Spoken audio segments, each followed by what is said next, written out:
अपने जीवन को सफल, सार्थक और उन्हीं की भांति यशस्वी बना सकते हैं। संसार की रणभूमि में अपने जीवन की महाभारत में जय के लिए कृष्ण के जीवन सूत्र ही लक्ष्य सिद्धि के कारगर मंत्र है। भगवान श्री कृष्ण का जीवन प्रेम का पर्याय है। वे माँ, पिता, भाई बलराम, सखा अर्जुन और गोपियों सहित प्रकृति मात्र, यहाँ तक कि पशु पक्षियों से भी सदैव प्रेम करते हैं।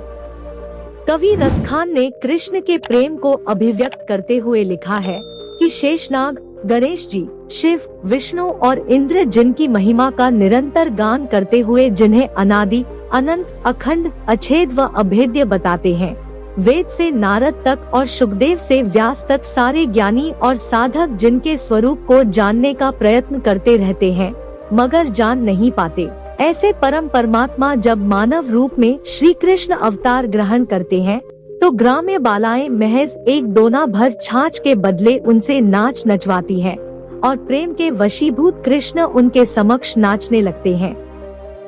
श्री कृष्ण सिखाते हैं, निश्चल प्रेम हर क्षण को सुख से भर देता है और पशु पक्षियों सहित पूरे परिवेश को आनंदमय कर देता है। श्री कृष्ण का समूचा जीवन संकट, संघर्ष और चुनौतियों की कथा है। उनका जन्म कंस के कारागार में हुआ। जैसे तैसे नवजात कृष्ण सुरक्षित गोकुल पहुंचाए गए मगर बड़े होने तक पूतना सहित अनेक राक्षसों ने उन पर घात लगाई। जरासंध के भय से उन्हें कुटुंब सहित मथुरा छोड़ द्वारका बसानी पड़ी। महाभारत का युद्ध हुआ जिसमें उनकी इकलौती बहन सुभद्रा के पुत्र अभिमन्यु की निर्मम हत्या हो गई। गांधारी ने कृष्ण को उनके कुलनाश का शाप दिया और कृष्ण की आंखों के सामने उनका सारा कुटुंब आपस में लड़कर मर गया। मतलब आदि से अंत तक बहुत कुछ अप्रिय व कष्टदायक घटा। बावजूद इसके कृष्ण की आंखों से कभी आंसू न निकले। हर प्रतिकूल परिस्थिति में कृष्ण सदैव मुस्कुराते ही रहे। ईश्वर होकर भी साक्षी भाव से दृष्टा बने, सब स्वीकारते हुए सहज बने रहे। श्री कृष्ण सिखाते हैं, जीवन में कितनी भी प्रतिकूल परिस्थिति क्यों न हो, उसका मुकाबला मुस्कुराते हुए ही करना चाहिए। श्री कृष्ण स्त्रियों को मान देने व उनकी रक्षा करने में सदैव अग्रणी है। श्रीमद् भागवत पुराण के रास पंचाध्यायी में निर्मल प्रेम के लिए वे गोपियों के प्रति कृतज्ञता ज्ञापित करते हैं तो जन्मदात्री माँ देवकी के साथ ही पालन करने वाली यशोदा की कृपा को पल पल सादर बखानते हैं। वे भीम को प्रेरित कर स्त्रियों को बंदी बनाए रखने वाले जरासंध का वध कराकर बंदी स्त्रियों को मुक्त कराते हैं।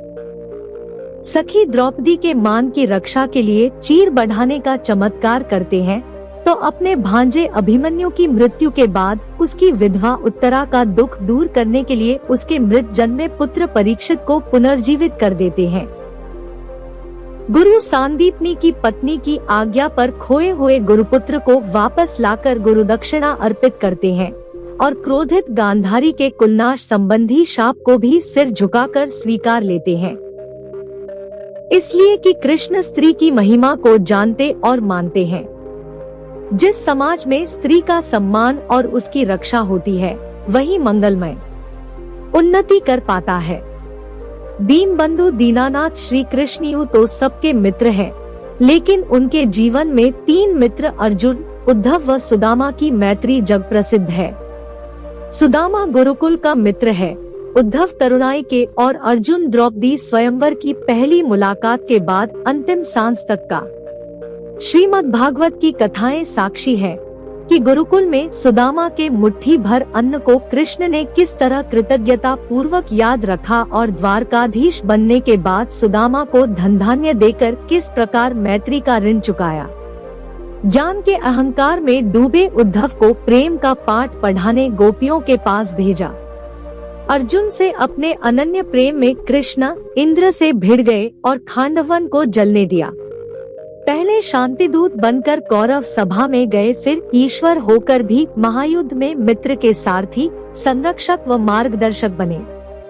मित्र कर्मपथ से विचलित हुआ तो गीता का उपदेश दिया और युद्ध में विजय के बाद मित्र कहीं अहंकारी न हो जाए, इसलिए युद्ध के बाद अनुगीता सुनाई।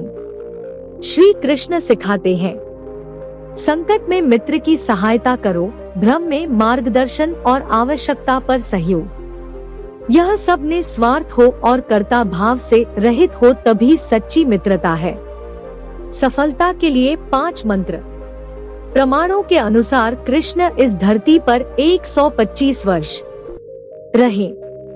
इतनी दीर्घायु में उन्होंने विनम्रता से सिद्धि, कठोर परिश्रम, समयानुकूल नीति, सज्जनों का उत्थान और दुष्टों को दंड, ये 5 मूल मंत्र अपने व्यक्तित्व व कृतित्व के जरिए दिए।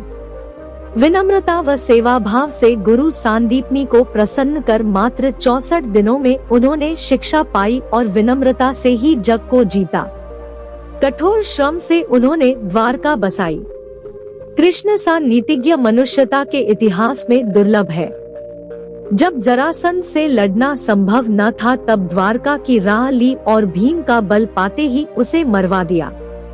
पांडवों की भांति दुर्योधन भी उनका संबंधी था, मगर उसके अधर्म की राह पर होने से कृष्ण ने धर्मपथिक पांडवों की सहायता कर सज्जनों के उत्थान का संदेश दिया।